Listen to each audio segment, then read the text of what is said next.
প্রিয় শ্রোতা, আসসালামু আলাইকুম। আজ আপনাদের জন্য উপস্থাপন করছি সিরাতের 10ম পর্ব।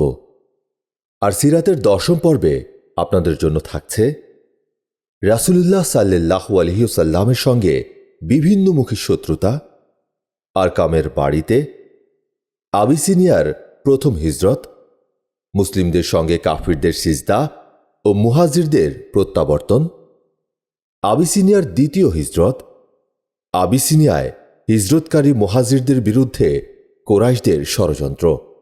আশা করছি সিরাতের এই ধারাবাহিক আয়োজনের শেষ পর্যন্ত আমাদের সাথেই থাকবেন। রাসূলুল্লাহ সাল্লাল্লাহু আলাইহি ওয়াসাল্লামের সঙ্গে বিভিন্নমুখী শত্রুতা।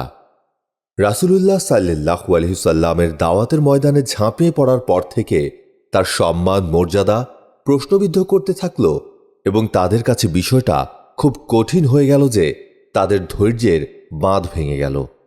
তারা রাসূলুল্লাহ সাল্লাল্লাহু আলাইহি ওয়াসাল্লামের সঙ্গে শত্রুতার হাতকে প্রশস্ত করে দিল। ফলে তারা ঠাট্টা, বিদ্রূপ, উপহাস, সংশয়, সন্দেহ, বিশৃঙ্খলা সৃষ্টি ইত্যাদি যাবতীয় প্রকার দুর্ব্যবহার শুরু করে দিল। প্রকৃতপক্ষে প্রথম থেকেই রাসূল পাক সাল্লাল্লাহু আলাইহি ওয়াসাল্লামের প্রতি আবু লাহাবের দৃষ্টিভঙ্গি ছিল অত্যন্ত কঠোর ও কঠিন। সে ছিল বনু হাশিমের অন্যতম নেতা। সে অন্যান্যদের চেয়ে রাসূলুল্লাহ সাল্লাল্লাহু আলাইহি ওয়াসাল্লামের ব্যাপারে বেশি ভীত ছিল। সে ও তার স্ত্রী ছিল ইসলামের গোড়ার শত্রু।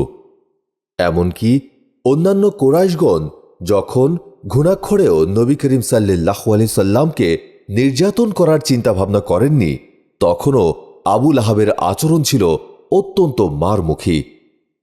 বনু হাশিমের বৈঠকে এবং সাফা পর্বতের নিকট তিনি যা কিছু করেছিলেন তা ইতোপূর্বে উল্লেখিত হয়েছে। কোনো কোনো বর্ণনায় এটা উল্লেখিত হয়েছে যে সাফা পর্বতের ওপর নবী করিম সাল্লাল্লাহু আলাইহি ওয়াসাল্লামকে আঘাত করার জন্য তিনি একখণ্ড পাথর হাতে উঠিয়েছিলেন। রাসূল পাক সাল্লাল্লাহু আলাইহি ওয়াসাল্লামের ওপর আবু লাহাব যে কত পৈশাচিক ও নিষ্ঠুরতা অবলম্বন করেছিলেন তার আরও বিভিন্ন প্রমাণ রয়েছে। তার মধ্যে অন্যতম হচ্ছে তার ছেলে ও রাসূলুল্লাহ সাল্লাল্লাহু আলাইহি ওয়াসাল্লামের মেয়ের মধ্যকার বিবাহ সম্পর্কচ্ছেদ। নবুয়ত প্রাপ্তির পূর্বে রাসূল করিম সাল্লাল্লাহু আলাইহি ওয়াসাল্লামের 2 মেয়ের সঙ্গে আবু লাহাব তাঁর 2 ছেলের বিয়ে দিয়েছিলেন, কিন্তু নবুয়ত প্রাপ্তির পর অত্যন্ত নিষ্ঠুরতা ও নির্যাতনের মাধ্যমে তিনি তাঁর 2 ছেলেরই বিবাহ বিচ্ছেদ ঘটিয়ে দেন। তার পাশবিকতার আরও একটি ঘটনা হচ্ছে নবী করিম সাল্লাল্লাহু আলাইহি ওয়াসাল্লামের পুত্র আব্দুল্লাহ যখন মারা যান তখন তিনি উল্লাসে ফেটে পড়েন।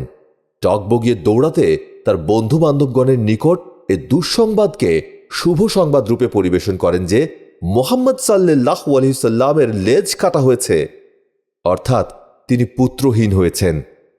অধিকন্তু ইতোপূর্বে আলোচনা প্রসঙ্গে উল্লেখ করা হয়েছে যে হজের মৌসুমে আবু লাহাব নবী করিম সাল্লাল্লাহু আলাইহি ওয়াসাল্লামকে মিথ্যা প্রতিপন্ন করার উদ্দেশ্যে বাজার ও গণজমায়েতে তাঁর পেছনে লেগে থাকতেন এবং জনতার মাঝে অপপ্রচার চালাতেন।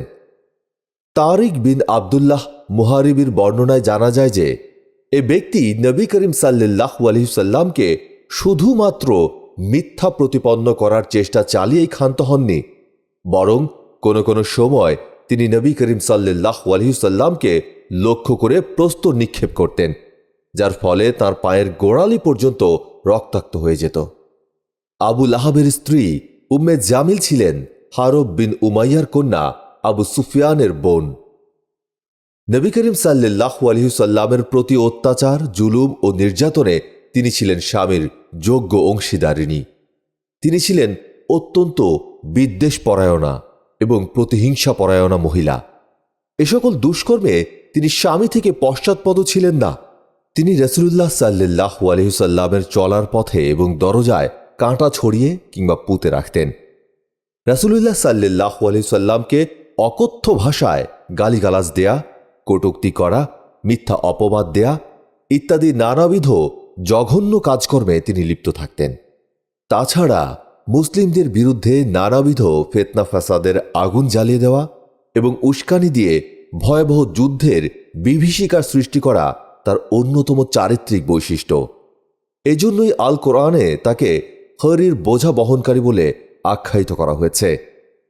যখন তিনি অবগত হলেন তার এবং তার স্বামীর ব্যাপারে নিন্দাসূচক আয়াত অবতীর্ণ হয়েছে, তখন তিনি রাসূলুল্লাহ সাল্লাল্লাহু আলাইহি সাল্লামের খোঁজ করতে লাগলেন। রাসূল পাক সাল্লাল্লাহু আলাইহি সাল্লাম তখন মসজিদুল হারামে কাবা গৃহের পাশে অবস্থান করছিলেন। আবু বকর সিদ্দিক রাদিয়াল্লাহু তাআলা আনহুও তার সঙ্গে ছিলেন। আবু লাহাব পত্নী যখন এক মুষ্টি পাথর নিয়ে বাইতুল হারামে রাসূল পাক সাল্লাল্লাহু আলাইহি সাল্লামের সম্মুখভাগে এসে দণ্ডায়মান হলেন, তখন আল্লাহ তাআলা মহিলার দৃষ্টিশক্তি বন্ধ করে দেওয়ার কারণে তিনি রাসূল পাক সাল্লাল্লাহু আলাইহি সাল্লামকে দেখতে পেলেন না। অথচ আবু বকর সিদ্দিক রাদিয়াল্লাহু তাআলা আনহুকে তিনি দেখতে পাচ্ছিলেন। তার সামনে গিয়ে তিনি প্রশ্ন করলেন, আবু বকর, তোমার সাথী কোথায়? আমি জানতে পারলাম যে সে নাকি আমাদের কুৎসা রটনা করে বেড়াচ্ছে। আল্লাহর শপথ, আমি যদি এখন তাকে পেতাম তার মুখের ওপর এ পাথর ছুঁড়ে মারতাম। দেখো, আল্লাহর শপথ, আমি একজন মহিলা কবি। তারপর সে এ কবিতা আবৃত্তি করে শোনালো। আমার মন্দের অবজ্ঞা করেছি আর নির্দেশ অমান্য করেছি এবং তার দিনকে ঘৃণা এবং নিচু মনে করে ছেড়ে দিয়েছি। এরপর সেই মহিলা যখন সেখান থেকে চলে গেলেন, আবু বকর সিদ্দিক রাদিয়াল্লাহু তাআলা আনহু বললেন, হে আল্লাহর রাসূল, তিনি কি আপনাকে দেখেননি? আল্লাহর নবী সাল্লাল্লাহু আলাইহি সাল্লাম বললেন, না, তিনি আমাকে দেখতে পাননি। আল্লাহ তাআলা তার দর্শন শক্তিকে আমার থেকে রহিত করে দিয়েছিলেন। আবু বকর বাজ্জারও এই ঘটনা বর্ণনা করেছেন এবং এর সঙ্গে আরও কিছু কথা সংযোজন করেছেন। তিনি বলেছেন যে আবু লাহাব পত্নী আবু বকর সিদ্দিক রাদিয়াল্লাহু তাআলা আনহুর সামনে উপস্থিত হয়ে বললেন, আবু বকর, তোমার সঙ্গী আমার বদনাম করেছে। আবু বকর সিদ্দিক রাদিয়াল্লাহু তাআলা আনহু বললেন, না, এ ঘরের প্রভুর শপথ, তিনি কোনো কবিতা রচনা কিংবা আবৃত্তি করেননি, আর না সেসব তিনি মুখেই আনেন। তিনি বললেন, তুমি সত্যই বলেছ। এসব সত্ত্বেও আবু লাহাব সেই সব লোমহর্ষক ঘটনা ঘটিয়েছে, যদিও তিনি ছিলেন রাসূল পাক সাল্লাল্লাহু আলাইহি সাল্লামের চাচা ও প্রতিবেশী। উভয়ের ঘর ছিল পাশাপাশি। এভাবেই তার অন্যান্য প্রতিবেশীগণও তার উপর নির্যাতন চালাতেন। ইবনু ইসহাকের বর্ণনায় রয়েছে যে সকল লোকজনেরা নবী করিম সাল্লাল্লাহু আলাইহি সাল্লামকে তাঁর বাড়িতে জ্বালা যন্ত্রণা দিতেন, তাদের নেতৃত্ব দিতেন আবু লাহাব, হাকাম বিন আবিল, আস বিন উমাইয়া, উকবা বিন আবি মুয়াইত, আদি বিন হামরা সাকাফি, ইবনুল আজদা হুজালি। এরা সকলেই ছিলেন তার প্রতিবেশী। এদের মধ্যে হাকাম বিন আবিল আস ব্যতীত কেউই ইসলাম গ্রহণ করেননি। রাসূলুল্লাহ সাল্লাল্লাহু আলাইহি সাল্লামের ওপর তাদের জুলুম নির্যাতনের ধারা ছিল এরূপ, তিনি যখন সালাতে রত হতেন তখন ছাগলের নাড়ি ভুঁড়ি ও মলমূত্র এমনভাবে লক্ষ্য করে নিক্ষেপ করা হতো যে তা গিয়ে পড়ত আমাদের প্রিয় নবী সাল্লাল্লাহু আলাইহি সাল্লামের ওপর। উনুনের উপর হাঁড়ি পাতিল চাপিয়ে রান্নাবান্না করার সময় এমনভাবে আবর্জনা নিক্ষেপ করা হতো যে তা গিয়ে পড়ত হাঁড়ি পাতিলের ওপর। তাঁদের থেকে নিষ্কৃতি লাভের মাধ্যমে তিনি নিবিষ্ট চিত্তে সালাত আদায়ের উদ্দেশ্যে একটি পৃথক মাটির ঘর তৈরি করে নিয়েছিলেন। যখন তাঁর ওপর এ সকল আবর্জনা নিক্ষেপ করা হতো তখন সেগুলো নিয়ে বেরিয়ে দরজায় খাড়া হতেন এবং তাঁদের ডাক দিয়ে বলতেন, ওহে আবদে মানাফ, প্রতিবেশীদের সঙ্গে প্রতিবেশীর এ কেমন আচরণ? তারপর আবর্জনা স্তূপে নিক্ষেপ করে আসতেন। উকবা বিন আবি মুয়াইত আরও দুষ্ট প্রকৃতির এবং প্রতিহিংসা পরায়ণ ছিলেন। সহিহুল বুখারীতে আব্দুল্লাহ বিন মাসউদ রাদিয়াল্লাহু তাআলা আনহু হতে বর্ণিত আছে যে একদা নবী করিম সাল্লাল্লাহু আলাইহি সাল্লাম বাইতুল্লাহর পাশে সালাত আদায় করছিলেন। এমত অবস্থায় আবু জাহল এবং তার বন্ধুবর্গ সেখানে উপস্থিত ছিলেন। এদের মধ্যে কোনো এক ব্যক্তি অন্যদের লক্ষ্য করে বললেন, কে এমন আছো যে অমুকের বাড়ি থেকে উটের ভুঁড়ি আনবে এবং মুহাম্মদ যখন সালাতে রত অবস্থায় সিজদায় যাবে তখন তার পিঠের ওপর ভুঁড়িটি চাপিয়ে দেবে? ওই সময় আরববাসীগণের মধ্যে নিকৃষ্টতম ব্যক্তি উকবা বিন আবি মুয়াইত উঠল এবং কথিত ভুঁড়িটি নিয়ে এসে অপেক্ষা করতে থাকল। যখন নবী করিম সাল্লাল্লাহু আলাইহি সাল্লাম সিজদায় গেলেন তখন সেই দুরাচার নরাধম ভুঁড়িটি নিয়ে তার পিঠের ওপর চাপিয়ে দিল। আমি সব কিছুই দেখেছিলাম কিন্তু কোনো কিছু করার ক্ষমতা আমার ছিল না। হায়, যদি আমার মধ্যে তাকে বাঁচানোর কোনো ক্ষমতা থাকত। আব্দুল্লাহ বিন মাসুদ আরও বলেন, এরপর তারা দানবীয় আনন্দ ও উত্তেজনায় পরস্পরের গায়ে ঢলাঢলি পাড়াপাড়ি করে মাতামাতি করা শুরু করে দিল। মনে হলো ওদের জন্য এর চেয়ে বড় আনন্দের ব্যাপার আর কিছুই হতে পারে না। হায় আফসোস, যদি তারা একটু বুঝত যে কি সর্বনাশের পথ তারা বেছে নিয়েছে। একদিকে অর্বাচীনের দল যখন দানবীয় আনন্দ ও নারকীয় কার্যকলাপে লিপ্ত ছিল, তখন দুনিয়ার সর্বযুগের সর্বশ্রেষ্ঠ মানব মুহাম্মদ সাল্লাল্লাহু আলাইহি ওয়াসাল্লাম সেজদারত অবস্থায় বেহেশতি আবে হায়াত পানি বিভোর ছিলেন। কি অদ্ভুত বৈপরীত্য! নবী তনয়া ফাতেমা এ দুঃসংবাদ প্রাপ্ত হয়ে দ্রুত সেখানে আগমন করেন এবং ভুঁড়ি সরিয়ে পিতাকে তার নিচ থেকে উদ্ধার করেন। তারপর রসুলে পাক সাল্লাল্লাহু আলাইহি ওয়াসাল্লাম শির উত্তোলন করে 3 বার বললেন, হে আল্লাহ, এ কুরাইশ দিগকে পাকড়াও করো। যখন তিনি আল্লাহর নিকট এ আরজ পেশ করলেন, তখন তাদের মধ্যে কিছুটা অসুবিধা বোধের সৃষ্টি হল এবং তারা বিচলিত হয়ে পড়ল, কারণ তাদের এ বিশ্বাসও ছিল যে এই শহরের মধ্যে প্রার্থনা কবুল হয়ে থাকে।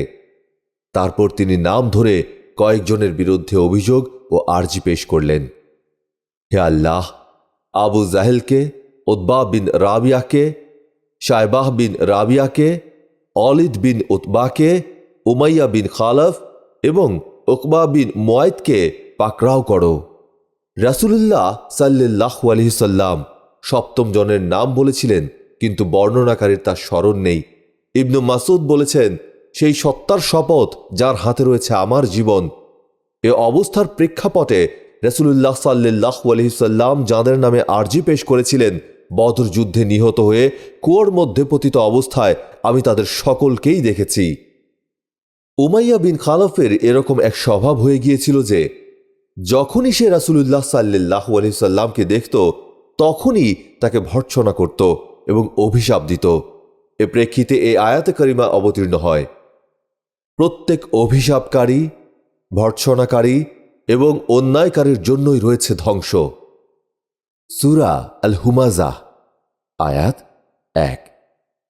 ইবনু হিশাম বলেন যে হুমাজাহ ওই ব্যক্তি যে প্রকাশ্যে অশ্লীল বা অশালীন কথাবার্তা বলে ও চক্ষু বাঁকা টেড়া করে ইশারা ইঙ্গিত করে, এবং লুমাজাহ ওই ব্যক্তি যে অগোচরে লোকের নিন্দা বা বদনাম করে ও তাদের কষ্ট দেয়। উমাইয়ার ভাই উবাই ইবনু খালফ উকবা বিন আবি মুয়াইতের অন্তরঙ্গ বন্ধু ছিল। এক দফা উকবা নবী করিম সাল্লাল্লাহু আলাইহি সাল্লামের নিকটে বসে কিছু শুনল। উবাই এ কথা জানতে পেরে তাকে খুব ধমক দিল, তার নিন্দা করল, তার নিকট অত্যন্ত কঠোরতার সঙ্গে কৈফিয়ত তলব করল এবং বলল যে তুমি গিয়ে মুহাম্মদ সাল্লাল্লাহু আলাইহি সাল্লামের মুখে থুথু নিক্ষেপ করে এসো। শেষ পর্যন্ত উকবা তাই করল।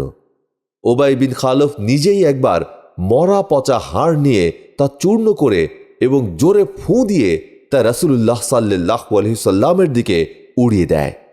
রাসূলুল্লাহ সাল্লাল্লাহু আলাইহি সাল্লামকে নির্যাতনকারী দলের মধ্যে যারা ছিল, তাদের অন্যতম হচ্ছে আখনাস বিন শরিক সাকাফি। আল কোরআনে তার 9টি বৈশিষ্ট্যের কথা বর্ণিত হয়েছে। এর মাধ্যমে তার মন মানসিকতা ও কাজকর্ম সম্পর্কে অবগত হওয়া যায়।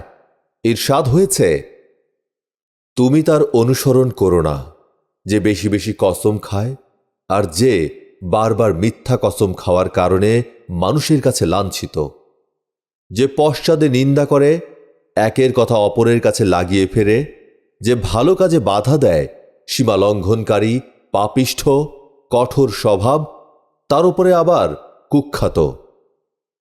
সূরা আল কালাম, আয়াত 10 থেকে 13। আবু জাহল কখনো কখনো রাসূলুল্লাহ সাল্লাল্লাহু আলাইহি সাল্লামের নিকট এসে কোরআন শ্রবণ করত, কিন্তু তার সে শ্রবণ ছিল নেহায়েতি একটি মামুলি ব্যাপার। তার এ শ্রবণের মূলে আন্তরিক বিশ্বাস, আদব কিংবা আনুগত্যের কোনো প্রশ্নই ছিল না। সেটাকে কিছুটা যেন তার উদ্ভট খেয়াল বলা যেতে পারে।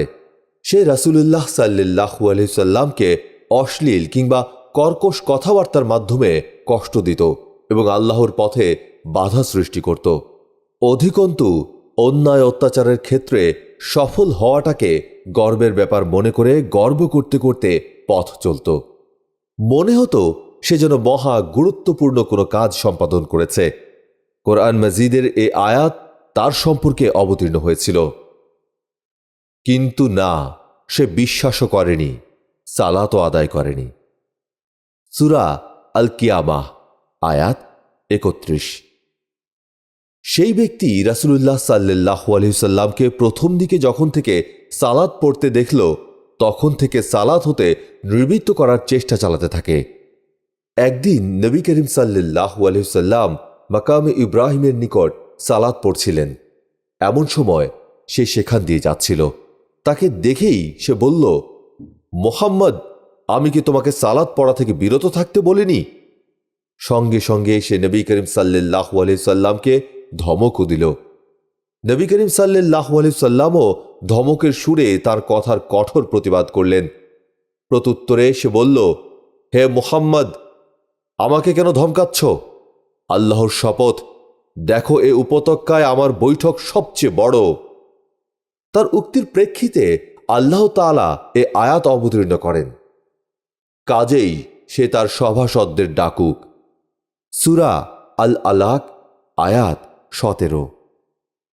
এক বর্ণনায় রয়েছে যে রাসূলুল্লাহ সাল্লাল্লাহু আলাইহি সাল্লাম তার জামার বুকের অংশ ধরে জোরে হ্যাঁচকে এক টান দিলেন এবং এই আয়াতে কারিমা পাঠ করলেন, দুর্ভোগ তোমার জন্য, আরও দুর্ভোগ।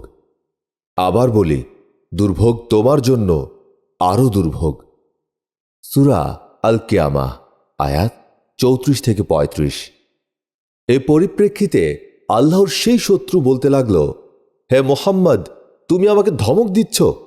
আল্লাহর শপথ, তুমি ও তোমার প্রতিপালক আমার কিছুই করতে পারবে না। আমি মক্কার পর্বতের মধ্যে বিচরণকারীদের মধ্যে সবচেয়ে মর্যাদা সম্পন্ন ব্যক্তি। তার এ অসার এবং উৎকট অহমিকা প্রকাশের পরও আবু জাহল সেসব থেকে নিবৃত্ত হল না, বরং তার অনাচার ও অন্যায় আচরণ উত্তরোত্তর বৃদ্ধি পেয়ে চলল। যেমনটি সহিহ মুসলিমে আবু হুরায়রা রাদিয়াল্লাহু তাআলা আনহু কর্তৃক বর্ণিত হয়েছে। তিনি বলেছেন যে এক দফা আবু জাহল কুরাইশ প্রধানদের লক্ষ্য করে বললেন, আপনাদের সম্মুখে মুহাম্মদ সাল্লাল্লাহু আলাইহি সাল্লাম কি স্বীয় মুখমণ্ডলকে ধুলায় লাগিয়ে রাখে? প্রত্যুত্তরে বলা হলো, হ্যাঁ। এরপর সে আস্ফালন করে বলল, লাত ও উজ্জার কসম, যদি আমি তাকে পুনরায় সেই অবস্থায় দেখি, অর্থাৎ সালাতরত অবস্থায় দেখি, তাহলে গ্রীবা পদতলে পিষ্ট করে ফেলব এবং মুখমণ্ডল মাটির সঙ্গে আচ্ছা করে ঘর্ষণ দিয়ে মজা দেখিয়ে দেব। কিছুদিন পর ঘটনাক্রমে একদিন সে রাসূল পাক সাল্লাল্লাহু আলাইহি সাল্লামকে সালাত পড়তে দেখে ফেলে এবং কুরাইশ প্রধানদের নিকট স্বঘোষিত সংকল্প কার্যকর করার উদ্দেশ্যে অগ্রসর হতে থাকে। কিন্তু আকস্মিকভাবে পরিলক্ষিত হল যে অগ্রসর হওয়ার পরিবর্তে সে পশ্চাদপসরণ শুরু করেছে এবং আত্মরক্ষার জন্য অত্যন্ত দ্রুততার সঙ্গে দুহাত নড়াচড়া করে কি যেন এড়ানোর প্রাণপণ চেষ্টা চালাচ্ছে। উপস্থিত লোকজন জিজ্ঞাসা করল, ওহে আবুল হাকাম, তোমার কি এমন হলো যে তুমি অমন ধারাব্যস্ততায় লিপ্ত হয়ে পড়লে? সে উত্তর করল, আমার এবং তার মধ্যে আগুনের এক গর্ত রয়েছে, ভয়াবহ বিভীষিকাময় ও ভীতপ্রদ শিকল রয়েছে। রাসূল পাক সাল্লাল্লাহু আলাইহি সাল্লাম ইরশাদ করেছেন, সে যদি আমার নিকট যেত তবে ফেরেশতাগণ তার এক একটা অঙ্গ উঠিয়ে নিয়ে যেতেন।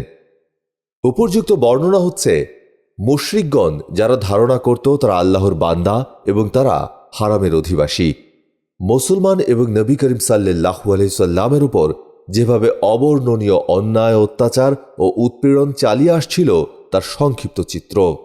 এরকম ভয়াবহ সংকটময় অবস্থায় এমন যথোচিত পদক্ষেপ গ্রহণ করা জরুরি ছিল, যার মাধ্যমে মুসলমানগণ মুশরিকদের এমন বর্বরোচিত অত্যাচার থেকে রেহাই পেতে পারে। অতএব রাসূল পাক সাল্লাল্লাহু আলাইহি সাল্লাম দুটি হিকমতপূর্ণ সিদ্ধান্ত গ্রহণ করলেন, যাতে করে সহজ পন্থায় দাওয়াতি কাজ চালানো যায় এবং অভীষ্ট লক্ষ্যে পৌঁছানো যায়।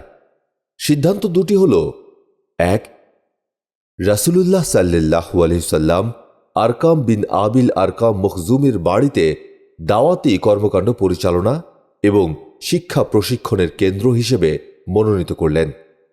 2. নবদীক্ষিত মুসলমানদেরকে হাবশায় হিজরত করার আদেশ করলেন।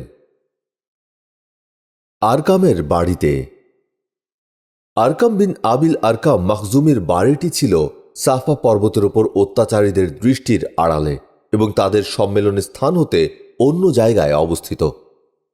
সুতরাং রাসূলুল্লাহ সাল্লাল্লাহু আলাইহি সাল্লাম এ বাড়িকেই মুসলমানদের সঙ্গে গোপনে মিলিত হওয়ার উপযুক্ত স্থান হিসেবে গ্রহণ করলেন, যাতে তিনি সাহাবীদেরকে কোরআনের বাণী শোনানো এবং তাদের অন্তরকে কলুষমুক্তকরণ এবং তাদের কিতাব এবং হিকমত শিক্ষা দিতে পারেন, আর মুসলমানগণ যেন নিরাপদে তাদের ইবাদত বন্দিগি চালিয়ে যেতে পারেন।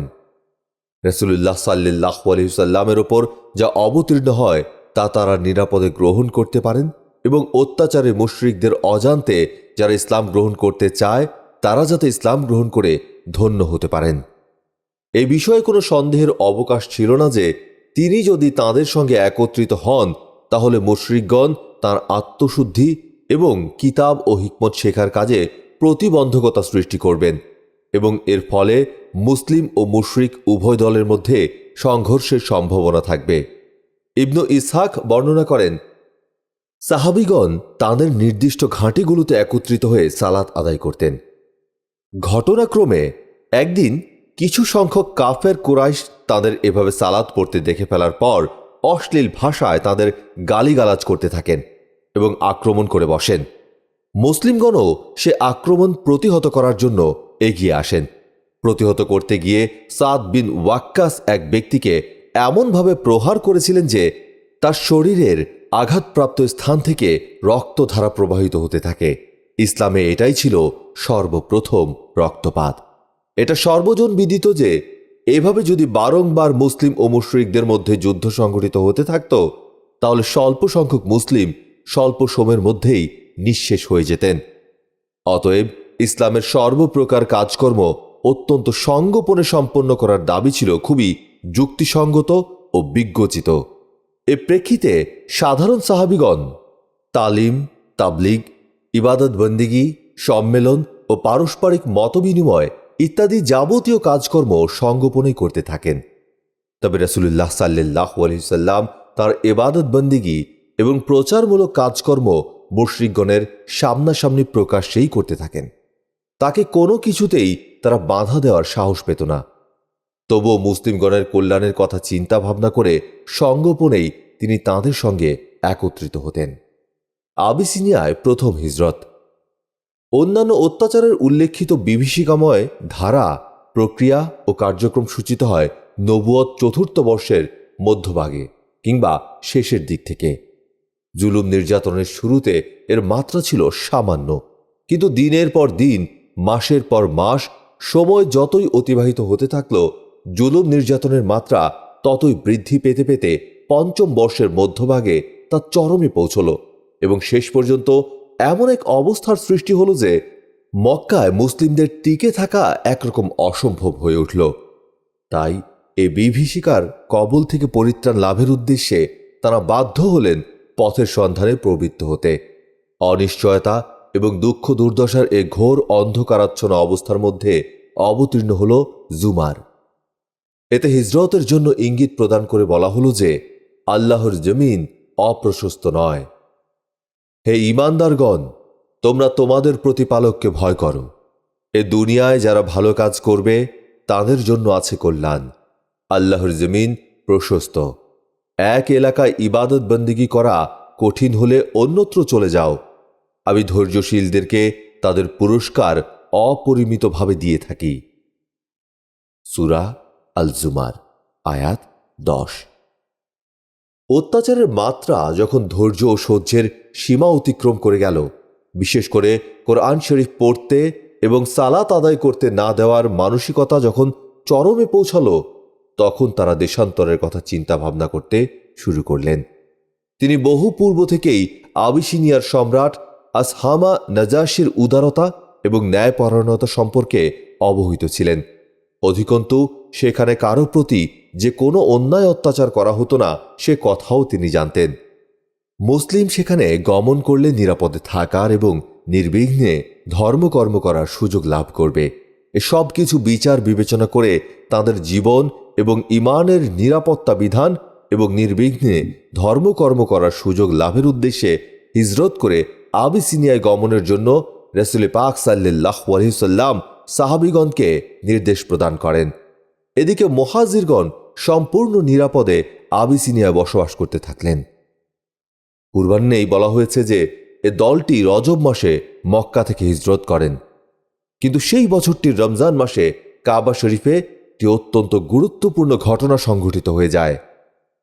মুসলিমদের সঙ্গে কাফিরদের সিজদা ও মুহাজিরদের প্রত্যাবর্তন। একই বছর রমজান মাসে নবী করিম সাল্লাল্লাহু আলাইহি ওয়াসাল্লাম হারাম শরীফের উদ্দেশ্যে বের হন। কুরাইশগণের এক বিরাট জনতা সেই সময় সেখানে উপস্থিত ছিলেন। নবী করিম সাল্লাল্লাহু আলাইহি ওয়াসাল্লাম সেখানে উপস্থিত হয়েই আকস্মিকভাবে সূরা নাজম পাঠ করতে আরম্ভ করেন। ওই সকল লোকেরা ইতোপূর্বে কোরআন শ্রবণ করত না এবং কোথাও কোরআন পাঠ করা হলে তারা শোরগোল করে এমন এক অবস্থার সৃষ্টি করত যাতে তা শ্রুতিগোচর না হয়, কারণ তাদের একটি বদ্ধমূল ধারণা ছিল কোরআন শ্রবণ করলে তারা প্রভাবিত হয়ে পড়বে। কোরআনের ভাষায় ব্যাপারটি ছিল এরূপ: এ কোরআন শুনো না, আর তা পড়াকালে শোরগোল করো যাতে তোমরা বিজয়ী হতে পারো। সূরা ফুসসিলাত আয়াত ২৬।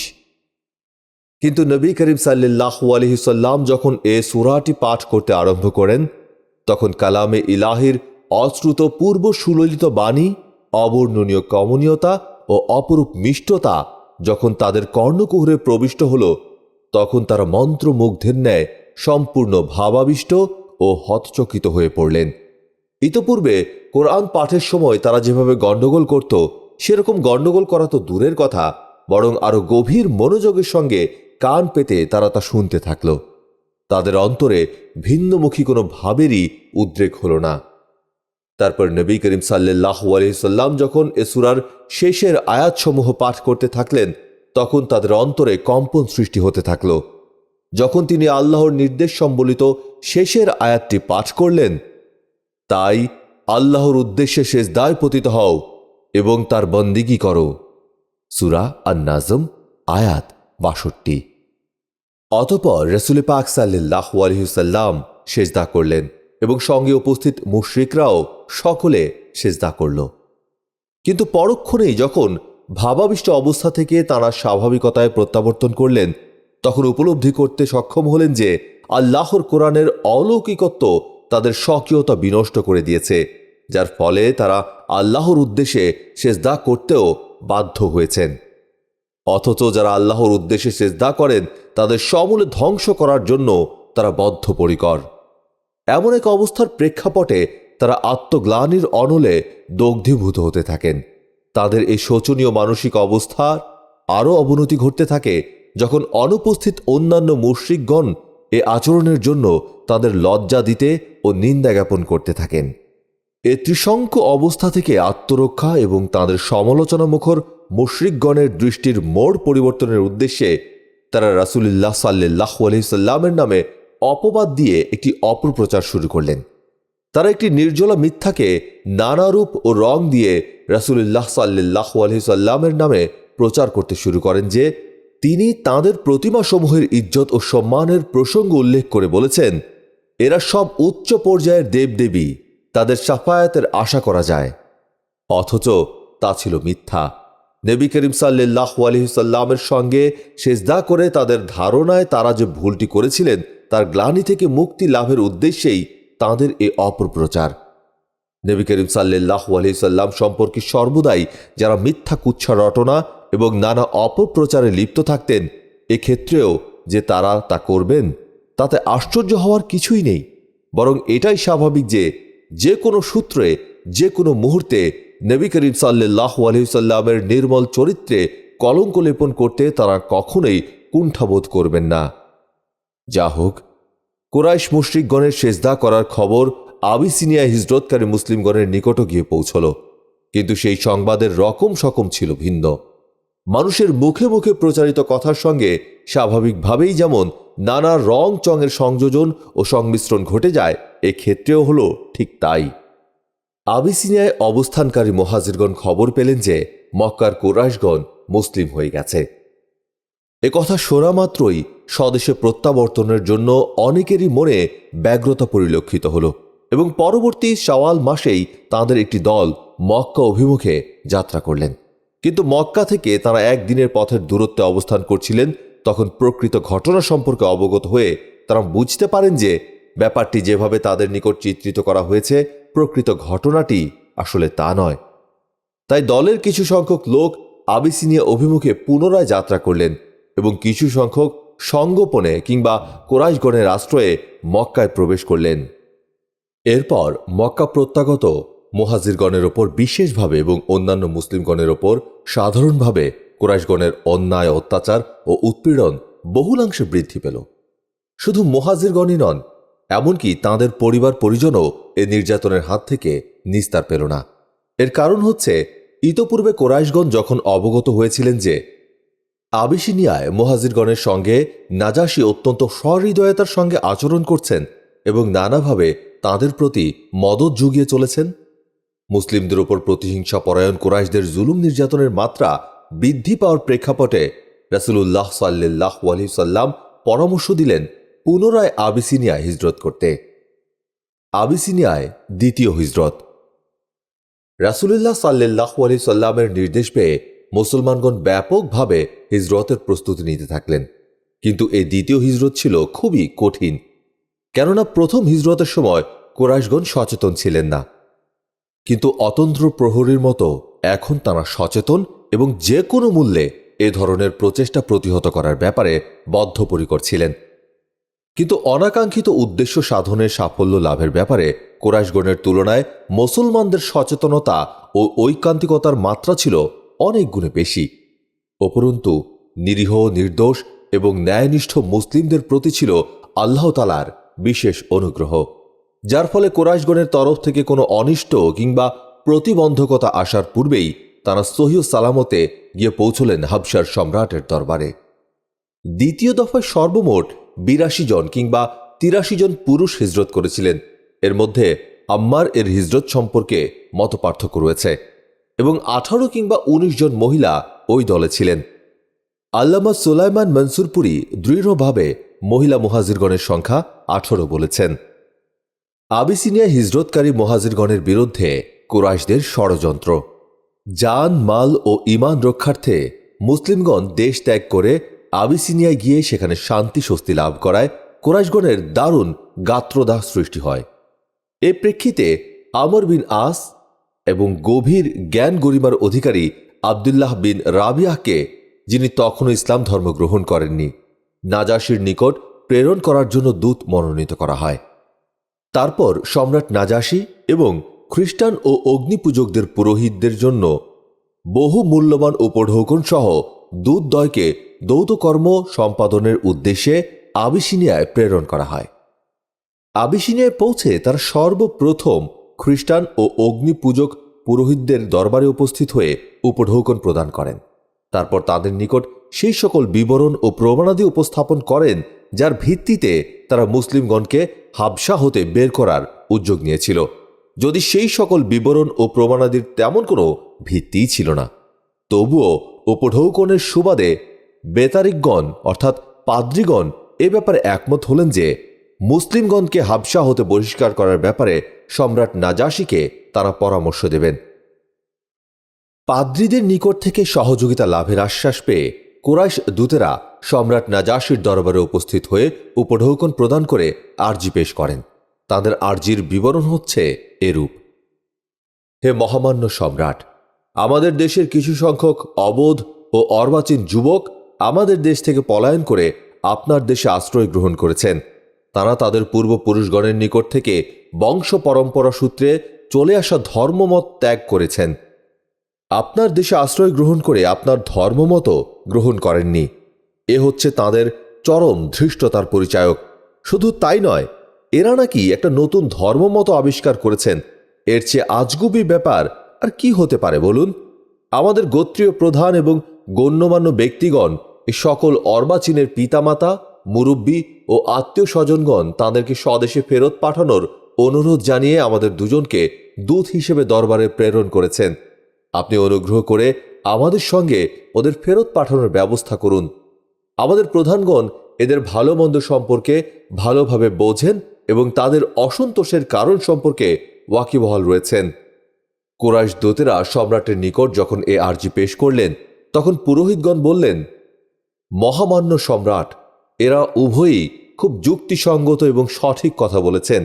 আপনি এদের হাতে ওই দেশত্যাগী যুবকদের সমর্পণ করে দিন। আমাদের মনে হয় এটাই ভালো যে তারা তাদেরকে স্বদেশে ফেরত নিয়ে যান।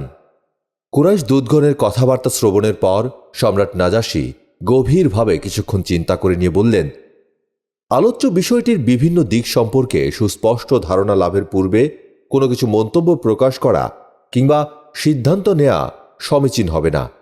সিদ্ধান্ত নেওয়ার পূর্বে বিষয়টির খুঁটিনাটি সম্পর্কে ওয়াকিবহাল হওয়া তার বিশেষ প্রয়োজন। এ প্রেক্ষিতে তার দরবারে উপস্থিত হওয়ার জন্য তিনি মুসলিমদের আহ্বান জানালেন। মুসলিমগণও আল্লাহ তাআলার কথা স্মরণ করে বিষয়ের খুঁটিনাটি সহ সকল কথা সম্রাট সমীপে পেশ করার জন্য উত্তম মানসিক প্রস্তুতি সহকারে সম্রাটের দরবারে গিয়ে উপস্থিত হলেন।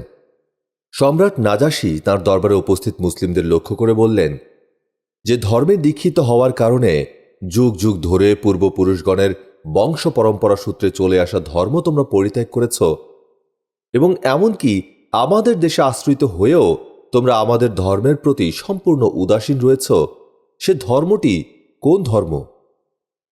প্রত্যুত্তরে মুসলিমদের মনোনীত মুখপাত্র হিসেবে জাফর বিন আবু তালিব অকপট বলে চললেন, হে সম্রাট, আমরা ছিলাম অজ্ঞতা, অশ্লীলতা ও অনাচারের অন্ধকারে নিমজ্জিত দুষ্কর্মশীল এক জাতি।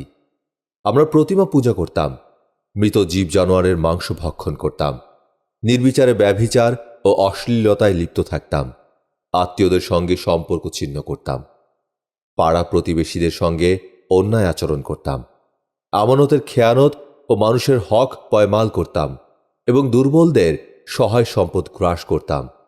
এমন এক অন্ধকারাচ্ছন্ন সমাজ জীবনে আমরা যখন মানবেতর জীবনযাপন করে আসছিলাম, তখন আল্লাহ রাব্বুল আলামিন অনুগ্রহ করে আমাদের মাঝে এক রাসূল প্রেরণ করলেন। তার বংশ মর্যাদা, সততা, সহনশীলতা, সংযমশীলতা, ন্যায়নিষ্ঠা, পরোপকারিতা ইত্যাদি গুণাবলী এবং চারিত্রিক বৈশিষ্ট্য সম্পর্কে পূর্ব থেকেই আমরা অবহিত ছিলাম। তিনি আমাদেরকে আহ্বান জানিয়ে বললেন যে সমগ্র বিশ্বজাহানের স্রষ্টা প্রতিপালক এক আল্লাহ ছাড়া আমরা আর কারো উপাসনা করব না, বরং পরম্পরা সূত্রে এ যাবৎ আমরা যে সকল প্রস্তর মূর্তি বা প্রতিমা পূজা করে এসেছি সেসব বর্জন করব। অধিকন্তু মিথ্যা বর্জন করা, পাড়া প্রতিবেশীগণের সঙ্গে সদ্ব্যবহার করা, অশ্লীল অবৈধ কাজকর্ম থেকে বিরত থাকা এবং রক্তপাত পরিহার করে চলার জন্য নির্দেশ প্রদান করেন। তাছাড়া মহিলাদের ওপর নির্যাতন চালানো কিংবা মহিলাদের অহেতুক অপবাদ দেয়া থেকেও বিরত থাকার জন্য তিনি পরামর্শ দেন। আল্লাহর সঙ্গে শরিক করা থেকে বিরত থাকার জন্যও তিনি পরামর্শ দেন। অধিকন্তু সালাত, রোজা এবং জাকাতের জন্য তিনি আমাদের নির্দেশ প্রদান করেন। এইভাবে জাফর অত্যন্ত চিত্তোদ্দীপক এবং মর্মস্পর্শী ভাষায় ইসলামের মূলনীতি এবং বিধিবিধানগুলো বর্ণনা করলেন। তারপর আবারও বললেন, এই পয়গম্বরকে বিশ্বজাহানের স্রষ্টা প্রতিপালক আল্লাহর পয়গম্বর বলে আমরা দৃঢ়ভাবে বিশ্বাস করেছি এবং তার আনিত দিনে এলাহির অনুসরণে দৃঢ় প্রত্যয় ও আত্মবিশ্বাসের সঙ্গে আল্লাহ সুবহানাহু ওয়া তাআলা এবং তদীয় রাসূলের পয়রবি করে চলেছি। সুতরাং আমরা এক এবং অদ্বিতীয় প্রভু আল্লাহর ইবাদত ছাড়া অন্য কারো ইবাদত করি না এবং বিশ্বজাহানে কোথাও তার কোনো শরিক আছে বলে আমরা বিশ্বাস করি না। পয়গম্বর যেসব কথা, কাজ ও খাদ্য আমাদের জন্য হারাম বলেছেন, আমরা সেগুলোকে হারাম হিসেবেই পরিত্যাগ করেছি এবং যেগুলোকে হালাল বলেছেন আমরা সেগুলোকে বৈধ জেনে তার সৎ ব্যবহার করছি। এ কারণে আরব সমাজের বিভিন্ন গোত্র ও সম্প্রদায় আমাদের সঙ্গে দ্বন্দ্বে লিপ্ত রয়েছে। তাঁরা চান এ সত্য, সুন্দর, শাশ্বত ও সুনির্মল দ্বীপ থেকে আমাদের ফিরিয়ে নিয়ে অশ্লীলতা এবং অনাচারের গভীর পঙ্কে পুনরায় নিমজ্জিত করতে। কিন্তু আমরা তা অস্বীকার করায় তারা আমাদের উপর নারকীয় নির্যাতন চালিয়েছেন। এক আল্লাহর ইবাদত থেকে ফিরিয়ে নিয়ে প্রতিমা পূজায় লিপ্ত করানোর জন্য আমাদের ওপর আঘাতের ওপর আঘাত হেনেছে। নিদাঘের উত্তপ্ত কঙ্কর ও বালুকারাশির ওপর শুইয়ে বুকের ওপর পাথর চাপা দিয়ে রেখেছে। জ্বলন্ত অঙ্গারের ওপর শুইয়ে দিয়ে বুকে পাথর চাপা দিয়েছে। পায়ে দড়ি বেঁধে পথে প্রান্তরে টেনে নিয়ে বেরিয়েছে। এমনকি এইভাবে যখন তারা আমাদের ওপর অবিরামভাবে অন্যায় অত্যাচার চালাতে থাকলেন, আমাদের ব্যবসা বাণিজ্য বন্ধ করে আল্লাহর জমিনকে আমাদের জন্য সংকীর্ণ করে ফেললেন এবং এমনকি আমাদের ও আমাদের দিনের ক্ষেত্রে প্রতিবন্ধকতা সৃষ্টি করতে ও প্রাণনাশের হুমকি দিতে থাকলেন, তখন আপনার মহানুভবতা, উদারতা ও ন্যায়নিষ্ঠার কথা অবগত হয়ে আল্লাহর রসুল সাল্লাল্লাহু আলাইহি ওয়াসাল্লাম আমাদের নির্দেশ প্রদান করলেন দেশ ত্যাগ করে আপনার দেশে আশ্রয় গ্রহণ করতে। হে সম্রাট, আমরা আপনার সহৃদয়, উদারতা ও মহানুভবতায় মুগ্ধ হয়েছি। আমরা চাই আপনার আশ্রয়ের সুশীতল ছায়াতলে অবস্থান করতে। অনুগ্রহ করে এসব পাষণ্ড জালেমদের হাতে আমাদের সমর্পণ করবেন না।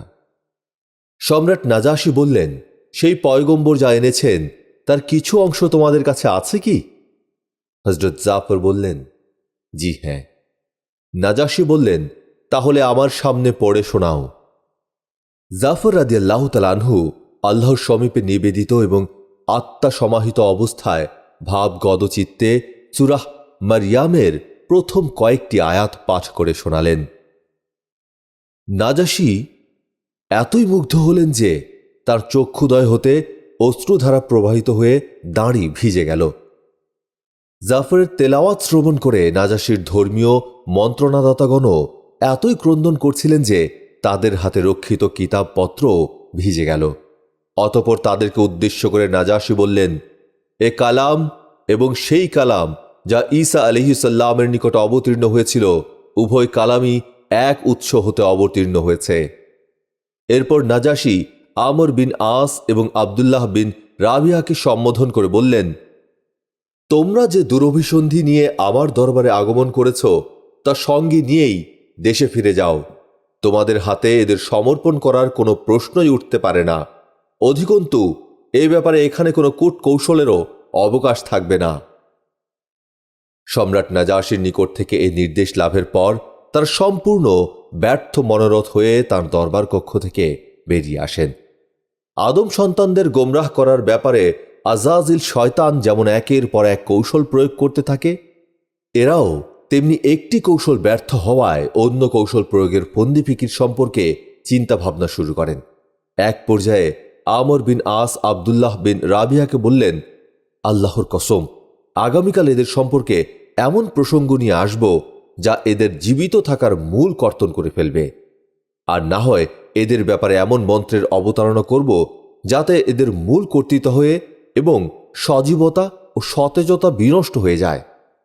প্রত্যুত্তরে আবদুল্লাহ বিন রাবিয়া বললেন, না না, এমনটি করা সমীচীন হবে না, কারণ এরা যদিও আমাদের বিরুদ্ধাচারণ করেছেন, তবু এটা অবশ্যই মনে রাখতে হবে যে তারা আমাদের স্বজাতি এবং স্বগোত্রীয় লোক এবং আত্মীয় স্বজনও বটে। কিন্তু আমর বিন আস এ কথা তেমন গুরুত্ব না দিয়ে স্বীয় মতের ওপর অটল রইলেন। পরের দিন পুনরায় নাজাশীর দরবারে উপস্থিত হয়ে আমর বিন আস বললেন, হে সম্রাট, এরা ঈসা বিন মরিয়ম সম্পর্কে এমন একটি কথা বলেন যা কেউই কোনোদিন বলেনি। আপনি ওদের কাছ থেকে এটা জেনে নিয়ে এর প্রতিকার করুন। এ কথা শোনার পর সম্রাট নাজাশী পুনরায় মুসলিমদেরকে ডেকে পাঠালেন। তারা দরবারে এসে উপস্থিত হলে ঈসা আলাইহিস সালাম সম্পর্কে মুসলিমগণ কি ধারণা পোষণ করেন তা তিনি জানতে চাইলেন। সম্রাটের মুখ থেকে একথা শুনে মুসলিমগণ দ্বিধাদ্বন্দ্ব এবং সংশয়ের মধ্যে নিপতিত হলেন। আল্লাহর অনুগ্রহের ওপর আস্থাশীল দৃঢ়চিত্ত মুসলিমগণ পরক্ষণে মনস্থির করে ফেললেন যে আল্লাহ এবং আল্লাহর রসুলের পক্ষ থেকে যে শিক্ষা তারা পেয়েছেন সেটাই হবে তাদের মূল মন্ত্র এবং সেটাই হবে তাদের বক্তব্য, তাতে ভাগ্যে যা ঘটে ঘটুক।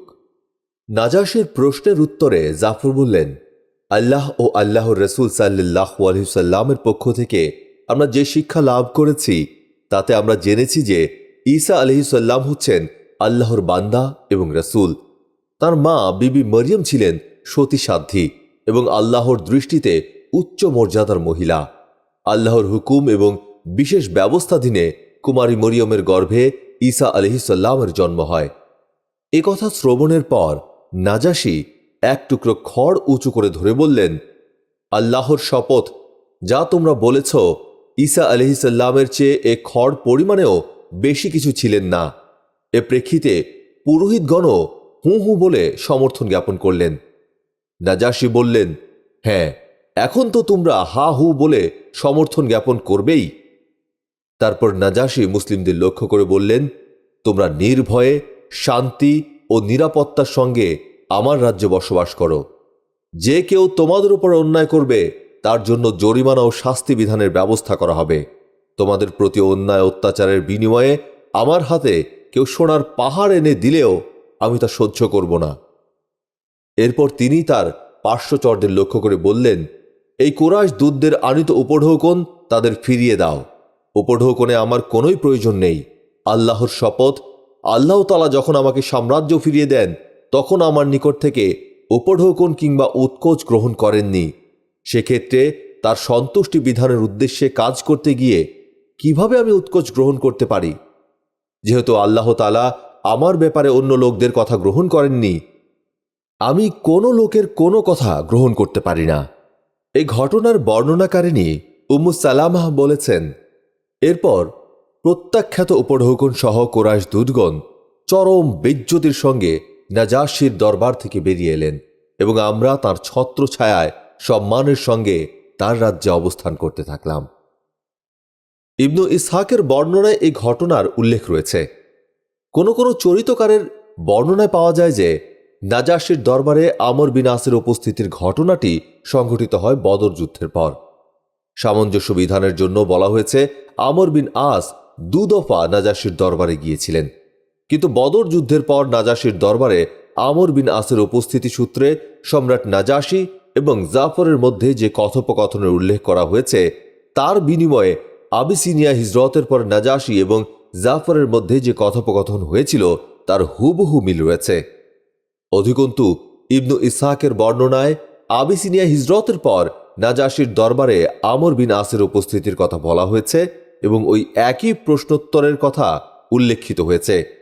কাজেই উপযুক্ত বিভিন্ন তথ্য প্রমাণের প্রেক্ষাপটে এটা নির্দ্বিধায় বলা যায় যে মুসলিমদের ফেরত আনার জন্য আমর বিন আস মাত্র একবার নাজাশীর দরবারে গিয়েছিলেন এবং ঘটনা সংঘটিত হয়েছিল আবিসিনিয়া হিজরতের পরপরই। অত্যাচারে কঠোরতা অবলম্বন ও নবী করিম সাল্লাল্লাহু আলাইহি সাল্লামকে হত্যার ষড়যন্ত্র। যা হোক, মুশরিকগণের চাতুর্য শেষ পর্যন্ত পর্যবসিত হল অকৃতকার্যতায় এবং হাবশায় হিজরতকারী মুহাজিরদের ফিরিয়ে আনতে ব্যর্থ হল। তখন তারা আক্রোশে ফেটে পড়ল, ফলে অবশিষ্ট মুসলিমদের ওপর অত্যাচারের মাত্রা বাড়িয়ে দেয়। এমনকি তারা রাসূল পাক সাল্লাল্লাহু আলাইহি সাল্লামের ওপরও তাদের নির্যাতনের হাত প্রসারিত করে।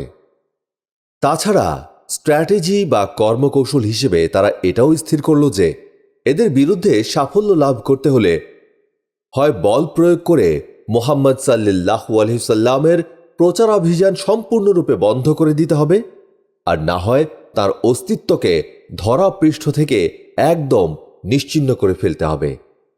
এমন পরিস্থিতিতে খুব অল্প সংখ্যক মুসলিম মক্কায় অবস্থান করছিলেন যারা ছিলেন অত্যন্ত সম্ভ্রান্ত ও মর্যাদার পাত্র অথবা কারো আশ্রিত। এ সত্ত্বেও তারা উদ্যত মুশরিকদের থেকে গোপনে ইবাদত বন্দেগী করতেন। তবুও তারা মুশরিকদের অত্যাচার নির্যাতন থেকে সম্পূর্ণ নিরাপদ ছিলেন না। অন্যদিকে রাসূল পাক সাল্লাল্লাহু আলাইহি সাল্লাম প্রকাশ্যভাবে মুশরিকদের সম্মুখে সালাত ও অন্যান্য ইবাদত বন্দেগী করতেন এবং সঙ্গোপনে আল্লাহর নিকট দোয়া করতেন। এতে কোনো শক্তি তাকে বাধা দিতে পারত না। দাওয়াতে রেসালাতের কাজ যখন এরকম এক পরিস্থিতির সম্মুখীন, তখন আল্লাহ সুবহানাহু ওয়া তাআলা তাঁর পেয়ারা হাবিবকে নির্দেশ দেন, কাজেই তোমাকে যে বিষয়ের হুকুম দেয়া হয়েছে তা জোরে সোরে প্রকাশ্যে প্রচার করো আর মুশরিকদের থেকে মুখ ফিরিয়ে নাও। সূরা আল হিজর আয়াত 94। এরপর নবী করিম সাল্লাল্লাহু আলাইহি সাল্লাম এমনভাবে প্রচার কাজ আরম্ভ করলেন যে তাকে আর কোনো শক্তি আটকিয়ে রাখতে সক্ষম হল না। এই আয়াত অবতীর্ণের পর মুশরিকদের কাজ কেবল এতটুকুই ছিল যে তারা মুহাম্মদ সাল্লাল্লাহু আলাইহি সাল্লাম থেকে মুখ ফিরিয়ে নেবে। মুহাম্মদ সাল্লাল্লাহু আলাইহি সাল্লামের মর্যাদা ও প্রভাবের কারণে এছাড়া আর কিছুই করার ছিল না। অধিকন্তু নবী করিম সাল্লাল্লাহু আলাইহি সাল্লামের অভিভাবক ছিলেন আবু তালিব, যিনি তার ভ্রাতুষ্পুত্র এবং মুশরিকগণের মধ্যে বিরাজমান ছিলেন। তার কারণে মুহাম্মাদের উপর যে কোনো কিছু করতে ভীত ছিল। তাছাড়া বনু হাশিমের পক্ষ থেকেও তাদের আশঙ্কা ছিল। তাদের উদ্দেশ্য সাধনের ক্ষেত্রে কোনো সিদ্ধান্তের ওপর তারা আস্থা রাখতে পারছিল না। যখনই মুশরিকরা কোনো পদক্ষেপ গ্রহণের মনস্থ করত, তারা দেখত যে তাদের এই কর্মপন্থা রাসূল করিম সাল্লাল্লাহু আলাইহি সাল্লামের দাওয়াতের কাছে খড়কুটোর মতোই তুচ্ছ ও অকার্যকর। অত্যাচারে কিভাবে তারা মুসলিমদের জর্জরিত এবং অতিষ্ঠ করে তুলেছিল তার অসংখ্য প্রমাণ এ সম্পর্কিত হাদিস সমূহে রয়েছে। উদাহরণস্বরূপ এখানে কয়েকটা আপনাদের জন্য তুলে ধরছি। একদিন আবুল আহাবের পুত্র ওতায়বা রাসূলুল্লাহ পাক সাল্লাল্লাহু আলাইহি সাল্লামের নিকট উপস্থিত হয়ে বলল, আমি তোমাদের কোরআনের সূরা নাজমের 1 নম্বর আয়াত ওয়া নাজমে ইজা হাওয়া ও 8 নম্বর আয়াত সুম্মাদানা ফাতাদাল্লা এই দুটো আয়াতকে অস্বীকার করছি। এর পরপরই সে নবী করিম সাল্লাল্লাহু আলাইহি সাল্লামকে কষ্ট দেওয়ার জন্য উঠে পড়ে লেগে গেল। সে জামা ছিঁড়ে নষ্ট করে ফেলল এবং তার পাক মুখে থুথু নিক্ষেপ করল। আল্লাহ সুবহানাহু ওয়া তাআলার রহমতে থুথু সে পর্যন্ত গিয়ে পৌঁছেনি। সেই অবস্থায় রাসূল করিম সাল্লাল্লাহু আলাইহি সাল্লাম আল্লাহর সমীপে দোয়া করলেন, হে আল্লাহ, তোমার কুকুরগুলোর মধ্য থেকে এর জন্য একটি কুকুর নিযুক্ত করে দাও। নবী করিম সাল্লাল্লাহু আলাইহি সাল্লাম এর দোয়া আল্লাহর সমীপে গৃহীত হল এবং এভাবে তা প্রমাণিত হয়ে গেল। কিছু সংখ্যক কুরাইশ লোকজনের সঙ্গে এক দফা উতাইবা বিদেশে গেল।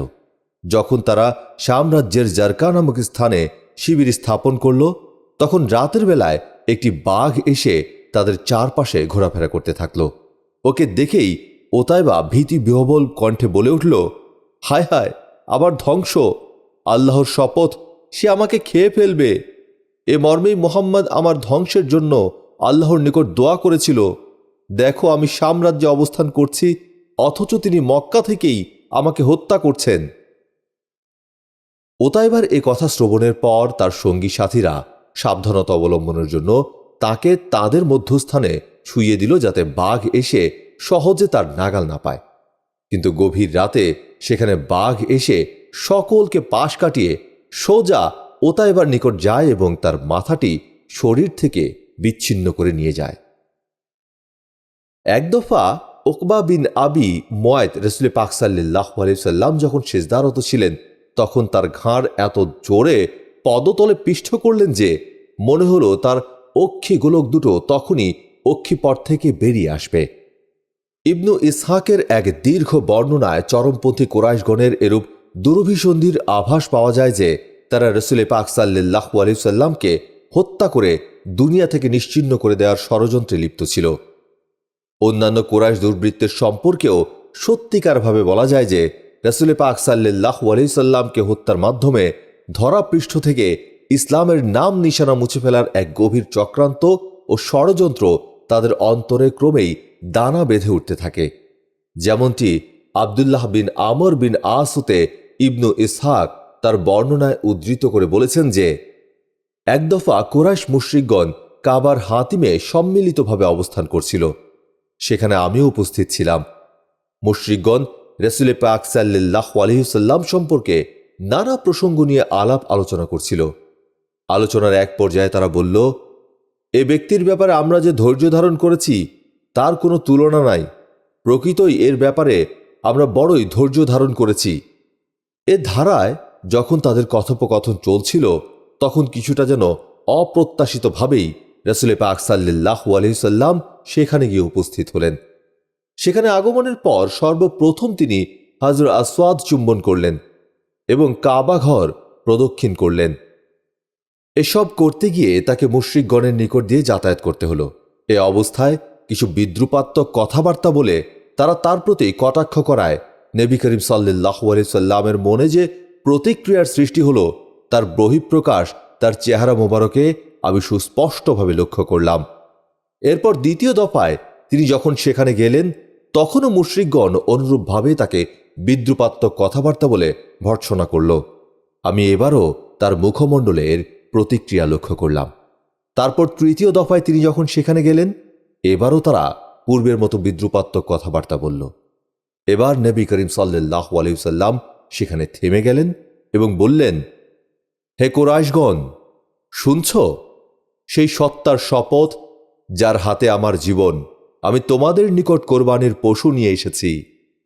তাদের প্রতি নবী করিম সাল্লাল্লাহু আলাইহি ওয়াসাল্লামের এই সংবোধন এবং কথাবার্তা তাদেরকে এতই প্রভাবিত করে ফেলল এবং এমন এক অনুভূতির সৃষ্টি হয়ে গেল যে তাদের মনে হতে লাগলো যেন প্রত্যেকের মাথার ওপর চড়ুই বসে রয়েছে। এমনকি ওই দলের মধ্যে যে ব্যক্তি রাসূল করিম সাল্লাল্লাহু আলাইহি ওয়াসাল্লামের ওপর সবচেয়ে প্রতিহিংসা পরায়ণ ছিল, সেও যেন খুব ভালো হয়ে গেল এবং পঞ্চমুখে তার প্রশংসা শুরু করল। অত্যন্ত বিনীতভাবে সে বলতে থাকল, আবুল কাশেম, প্রত্যাবর্তন করুন, আল্লাহর কসম আপনি কখনোই জ্ঞানহীন ছিলেন না। দ্বিতীয় দিনেও তারা সেখানে একত্রিত হয়ে তার সম্পর্কে আলাপ আলোচনারত ছিল। এমন সময় তিনি সেখানে গিয়ে উপস্থিত হলেন। তাকে এভাবে দেখে তারা সকলে সম্মিলিতভাবে তার উপর ঝাঁপিয়ে পড়ার উদ্দেশ্যে তাকে চতুর্দিক থেকে ঘিরে ধরল। আমি লক্ষ্য করলাম তাদের মধ্য থেকে একজন তার গলার চাদর ধরে নিল এবং বল প্রয়োগ করা শুরু করল। আবু বকর সিদ্দিক রাদিয়াল্লাহু তাআলা আনহু তাকে বাঁচানোর জন্য চেষ্টা করতে লাগলেন। তিনি ক্রন্দনরত অবস্থায় বলছিলেন, তোমরা লোকটিকে কি এজন্য হত্যা করছো যে তিনি বলেছেন যে আল্লাহ আমার প্রভু? এরপর তারা নবী করিম সাল্লাল্লাহু আলাইহি ওয়াসাল্লামকে ছেড়ে দিয়ে স্বস্থানে প্রত্যাবর্তন করল। আব্দুল্লাহ বিন আমর বিন আস বলেছেন যে এটাই ছিল সবচেয়ে কঠিন অত্যাচার ও উৎপীড়ন যা আমি কুরাইশগণকে করতে দেখেছি। সহিহুল বুখারীতে উরওয়া বিন জুবাইর রাদিয়াল্লাহু তাআলা আনহু হতে বর্ণিত এক বিবরণ থেকে জানা যায়, তিনি বলেছেন যে আমি আব্দুল্লাহ বিন আমর বিন আসকে মুশরিকগণ নবী করিম সাল্লাল্লাহু আলাইহি ওয়াসাল্লামের উপর সবচেয়ে কঠিন যে নিপীড়ন চালিয়েছিল তা আমার সামনে বিস্তারিতভাবে বর্ণনা করার জন্য প্রশ্ন করলাম। তিনি বললেন যে একদা নবী করিম সাল্লাল্লাহু আলাইহি ওয়াসাল্লাম কাবা গৃহের হাতিমে সালাত পড়ছিলেন। এমন সময় উকবা বিন আবি মুয়াইব সেখানে আগমন করলেন। তিনি সেখানে উপস্থিত হয়েই নিজ কাপড় দ্বারা তার গ্রীবা ধারণ করে অত্যন্ত জোরে চপেটাঘাত করলেন এবং গলা টিপে ধরলেন। এমন সময় আবু বকর সিদ্দিক রাদিয়াল্লাহু তাআলা আনহু সেখানে উপস্থিত হলেন এবং উকবার দু কাঁধ ধরে জোরে ধাক্কা দিয়ে তাকে দূরে সরিয়ে দিয়ে বললেন, তোমরা লোকটিকে এজন্যই হত্যা করছো যে তিনি বলেছেন যে আমার প্রভু আল্লাহ। আসমার বর্ণনায় অধিক বিস্তারিতভাবে বর্ণিত হয়েছে যে আবু বকরের নিকট যখন এ আওয়াজ পৌঁছল যে আপন বন্ধুকে বাঁচাও, তিনি তখন অত্যন্ত ক্ষিপ্রতার সঙ্গে আমাদের মধ্য থেকে বের হলেন। তার মাথার ওপর 4টি ঝুঁটি ছিল। যাবার সময় আবু বকর বলতে বলতে গেলেন, তোমরা লোকটিকে শুধু এ কারণে হত্যা করছো যে তিনি বলেন যে আমার প্রভু আল্লাহ। এরপর মুশরিকগণ নবী করিম সাল্লাল্লাহু আলাইহি ওয়াসাল্লামকে ছেড়ে দিয়ে আবু বকরের ওপর ঝাঁপিয়ে পড়েন। তিনি যখন ফেরত আসলেন তখন তার অবস্থা ছিল এরূপ যে আমরা তার চুলের মধ্য থেকে যে ঝুঁটিটাই ধরছিলাম সেটাই আমাদের টানের সঙ্গে সঙ্গে উঠে আসছিল। প্রিয় শ্রোতা, আজ আপনাদের জন্য উপস্থাপন করেছি সিরাতের 10ম পর্ব। আশা করছি আমাদের এই উপস্থাপন আপনাদের ভালো লেগেছে। সিরাতের ধারাবাহিক উপস্থাপনের পরবর্তী পর্ব শোনবার জন্য আপনাদের আমন্ত্রণ রইল। আজ এ পর্যন্তই। আল্লাহ হাফেজ।